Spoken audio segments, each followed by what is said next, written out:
What is going on, folks, and welcome into another Paranormal Update brought to you by Hometown Ghost Stories.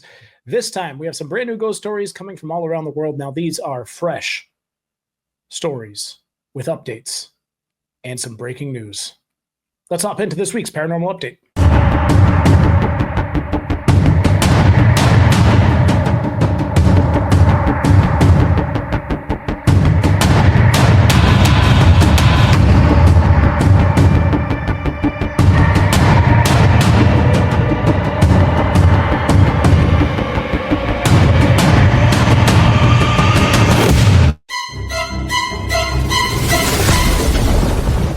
What is going on, folks? Welcome to another Paranormal Update brought to you by Hometown Ghost Stories, where we go in and around the world with some breaking news about ghosts, ghost sightings, paranormal things.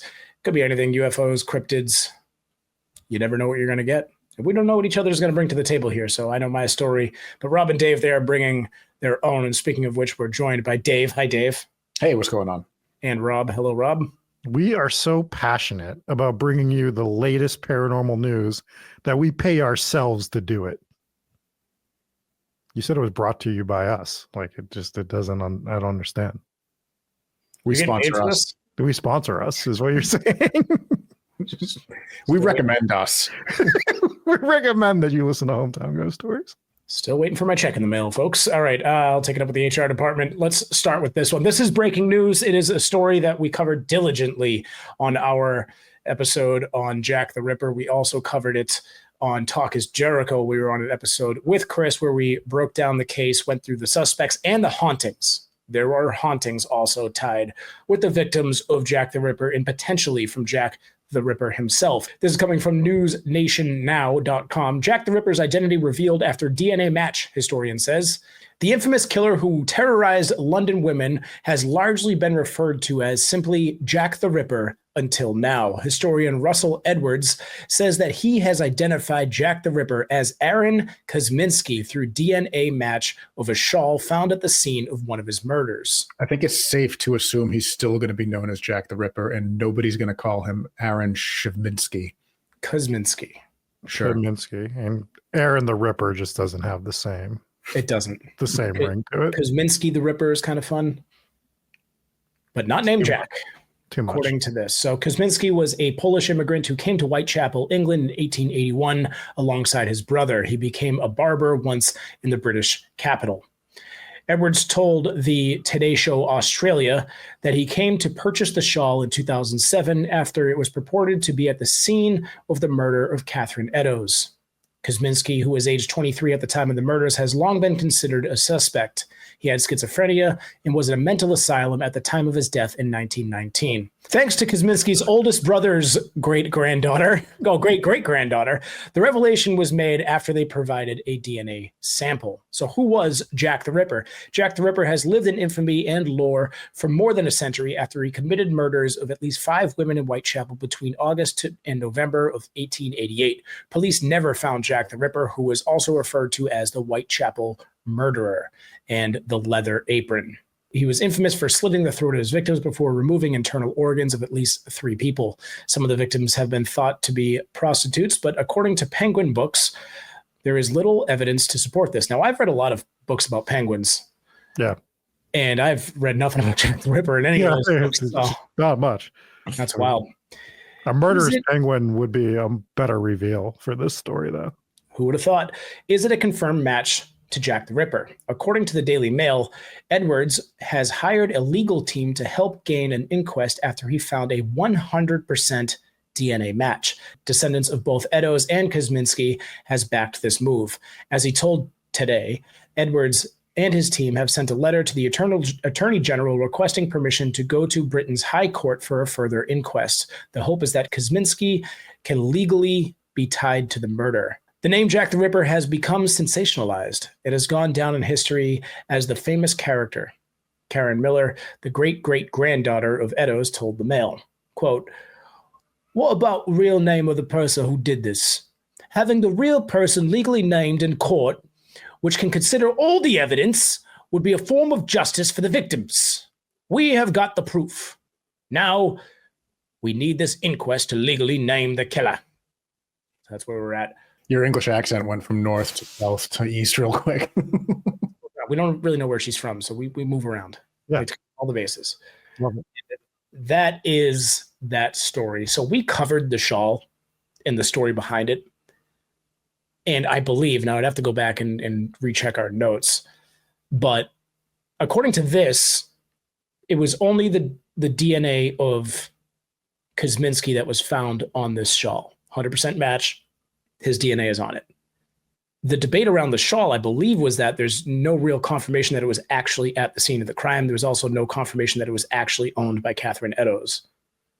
So as far as I know, whether or not the DNA evidence is Kosminski, I don't see it as a 100% guarantee that this is Jack the Ripper. Now, it's probably the best piece of evidence that you have out of the case, so I guess, but I don't know if I see it going much further than this breaking news. And I think at the end of the day, this case will continue to be unsolved because... Didn't they find both Catherine Eddowes and Aaron Kosminski's? I just mentioned that was not mentioned in this article. Now, maybe in other articles it is. That's what I thought I saw. That's what I was seeing that, yeah. Yeah, I'll check some other sources, but as far otherwise, as... it's like we found an article of clothing that has this dude's DNA on it. Yeah, who lived in the area and was a barber and, could have cut himself, and his DNA ended up on any client's shawl, which might have not even been found at the scene. But I would have to go back and double check on the details of the shawl. But as far as I know, I think there was a whole bunch of other DNA that was also on this thing. So the way that this Whitechapel was at the time was everyone was covered in everybody else's DNA anyways, just shit all over the streets, blood. This guy, so they had little hand washing stations around where people would sometimes leave articles of clothing and stuff. And, you'd go wash your hands in that. I believe that was that this shawl was found near one of those. So he could have just dropped it while he was washing his hands or something. So I don't know, but I'm going to have to look. Huge meat processing plant basically that was in the area that a lot of the people in the area worked at. So like the main job in that town at the time was a butcher. So everyone's running around with blood all over them. Granted, it wouldn't be human blood. It is. But it's weird that they would now announce this as a 100% match. I mean, I guess it could be a 100% match, but does the fact that it's a 100% match actually mean anything? Or just that they got this dude's DNA on a rag? Yeah, that might have been at the crime scene.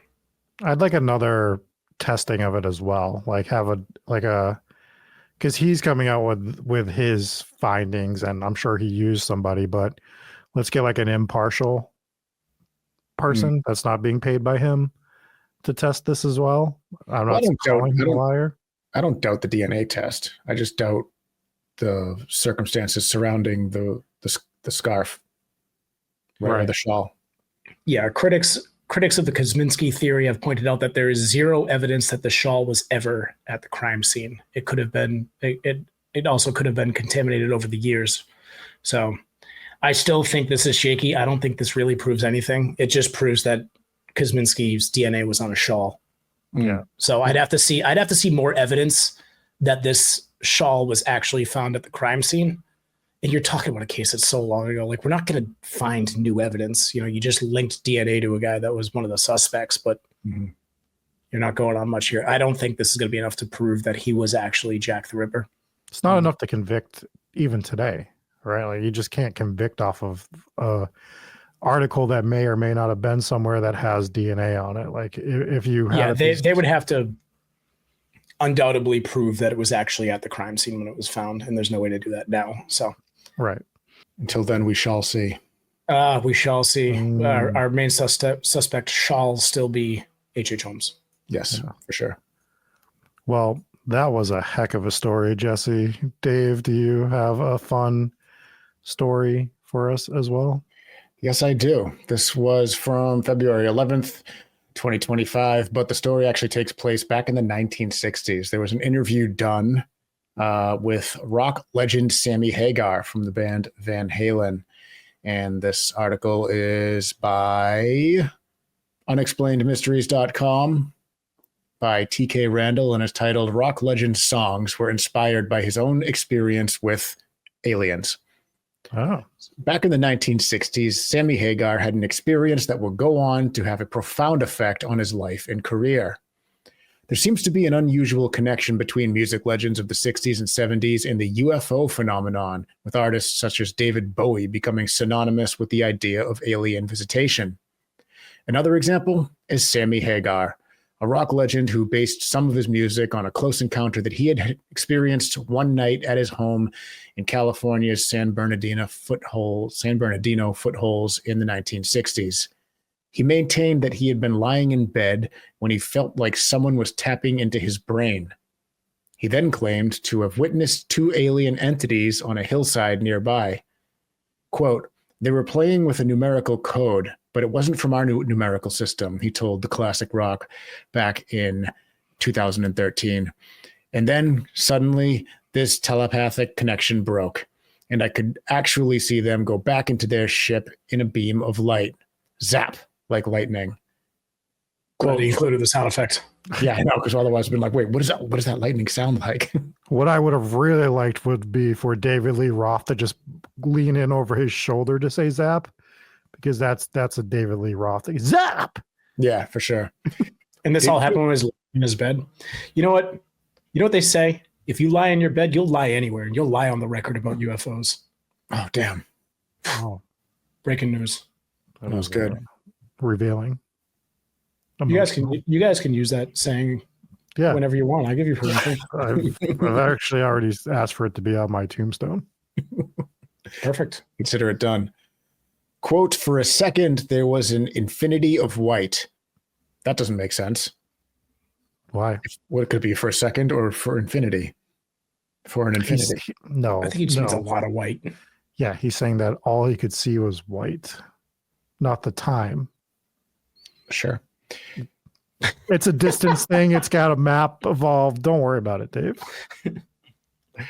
I couldn't move.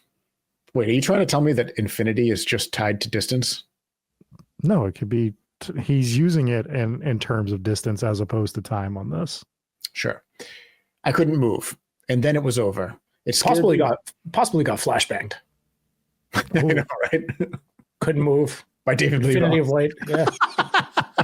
It's been known to happen. After he yelled zap over his shoulder. Zap!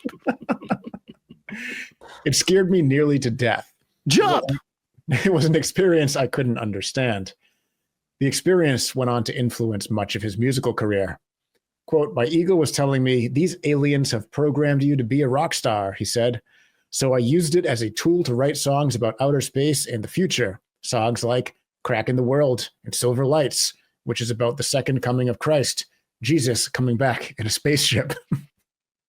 Hagar even gained an interest in space and science and began reading books on Albert Einstein. Now I'm going to be disappointed if Jesus comes back and he doesn't come back in a spaceship. I know, right? Set the bar too high there.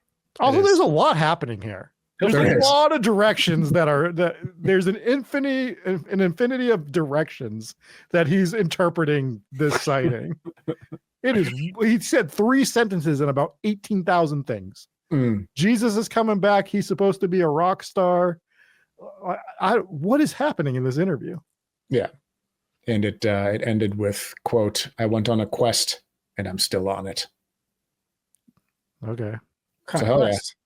The 60s were a time of drugs, deep introspection. Yeah. So he thinks that while he was in bed, he thinks. So you don't believe this? I believe he was in bed. Yeah, I believe he was in bed as well. That part, I'm going to say that part's true. All right. So far, we're all on the same page. We believe this story. We'll see where it goes. He saw aliens on a hillside. How far was this hillside that he was able to determine that they were aliens? Where was he? Hollywood? San Bernardino? Yeah, foothills of San Bernardino. Let's confirm. Sure. The question wasn't, were there hills? Questions were, how close were the hills? We're going to debunk this. According to review, yes, there are several hills in San Bernardino, California, including the Shandon Hills, the Granite Mountains, and the Little San Bernardino Mountains. That one sounds like there'd be aliens on it. It does. I'm gonna wager that's the one. It's the Little San Bernardino Mountains. You can call them hills. That's okay. You don't have to degrade them and be like, "Oh, look at the little mountains. They're tiny heads." Yeah, hills can be big. So how did he discern that these beings that he saw were aliens? And he also thinks that he was telepathically connected to these aliens. Yeah, so he thought that they were tapping into his brain, and they were programming him to be a rock star, and they also Well, that was nice of them. they were Yeah. playing with a numerical code, but it wasn't from our numerical system. I don't know how you would How do discern you know? that. How do you know that's what you're doing? If you It's don't just know, advanced algebra. He's like, I didn't study that. it was division. The aliens are like, we love long division. Now let's go back to programming this man to be a rock star. That's so nice of them. Like they could have done so much worse stuff. Yeah. You hear the horror stories about people ending up on spaceships getting probed and all this, but then there's also the bad stories about just kidding.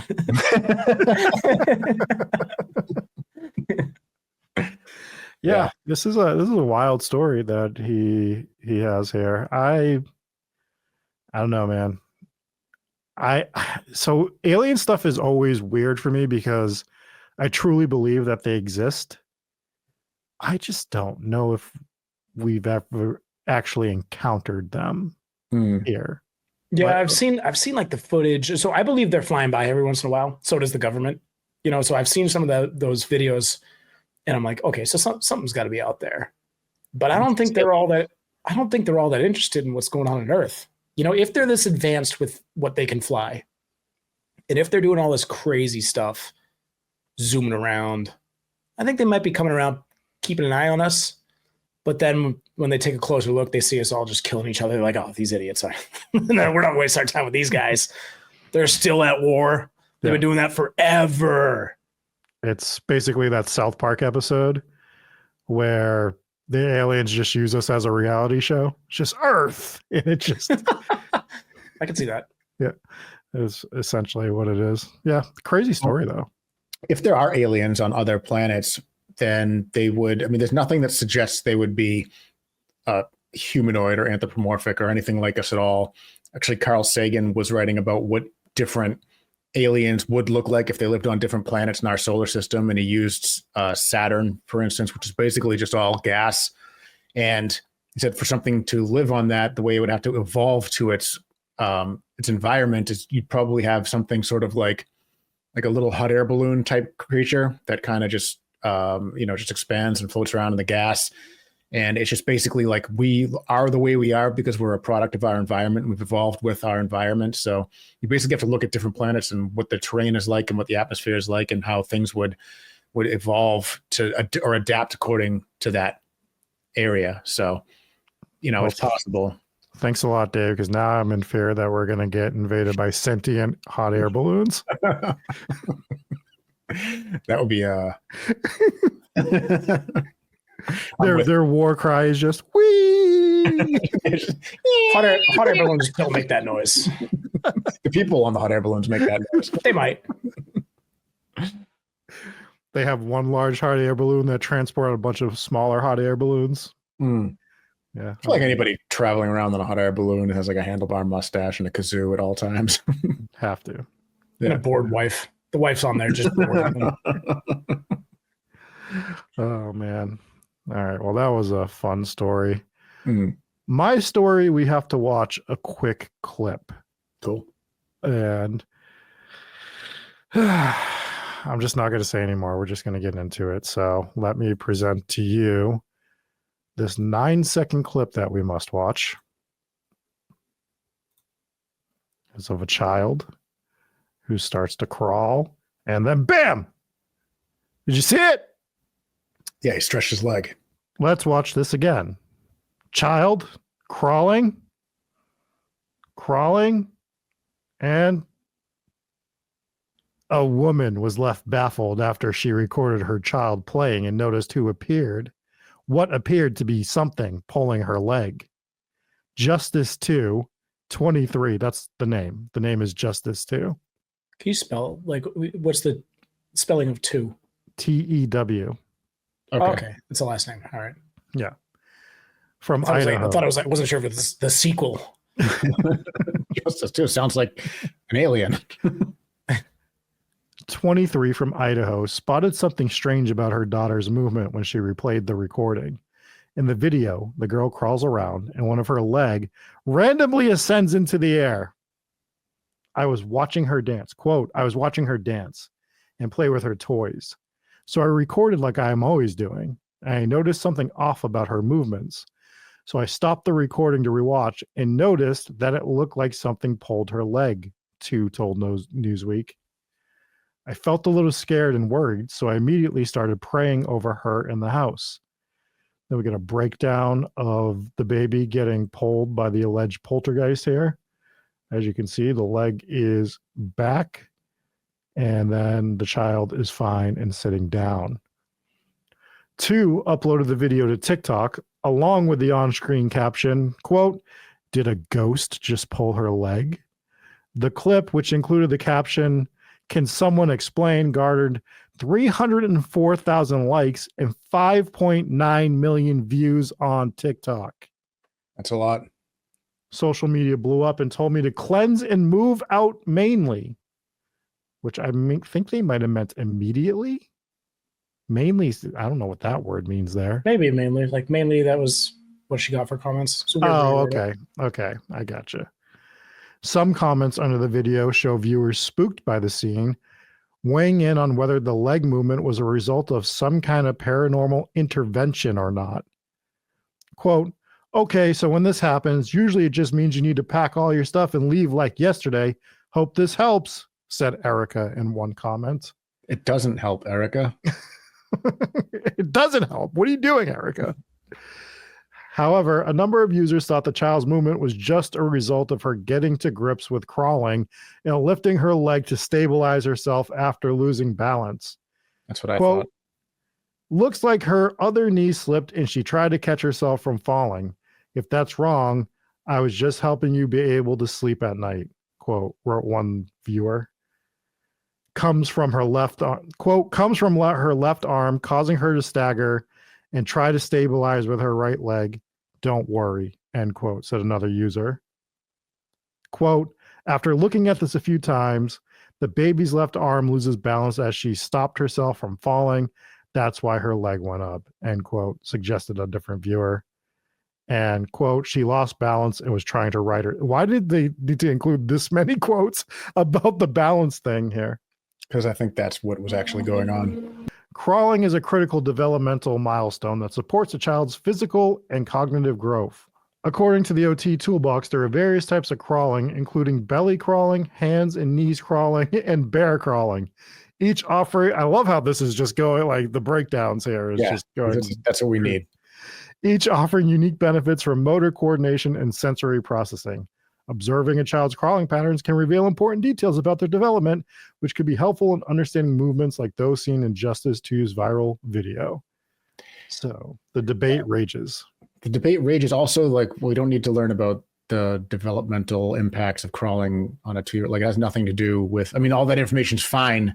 It just has nothing to do with what we're talking about here. Yeah. Like, the article's kind of just like, yeah, I don't know. What we need to know. It's like old man slips on banana peel. Now, bananas are very high in potassium.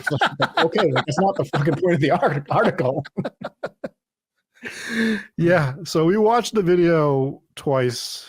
Are you both on board with it being that the child basically slips and is catching her balance? That's what I saw. Yeah, it was what I initially saw too, where it was the first time I'd seen the video and I was watching it, waiting for something to happen, and then it ended.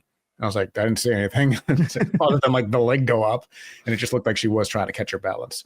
I've seen plenty of babies crawling, and there's they don't have it down to an exact science usually.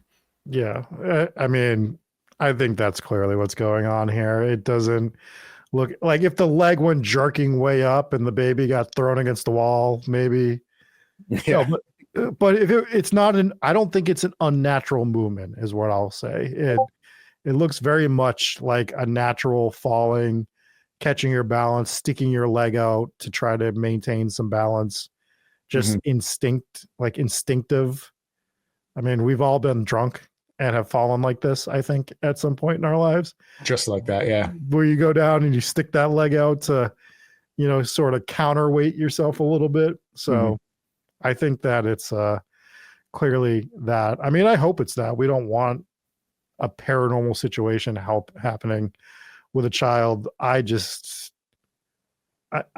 get being concerned as a parent for anything, but this one just seems very clear that this was not paranormal activity. It was clear, but it was also I kind of get what it, because it looked awkward, right? So the leg goes up in the air as the baby's losing her balance, and her body kind of slides to the side, so it looks like something's pulling her by her leg.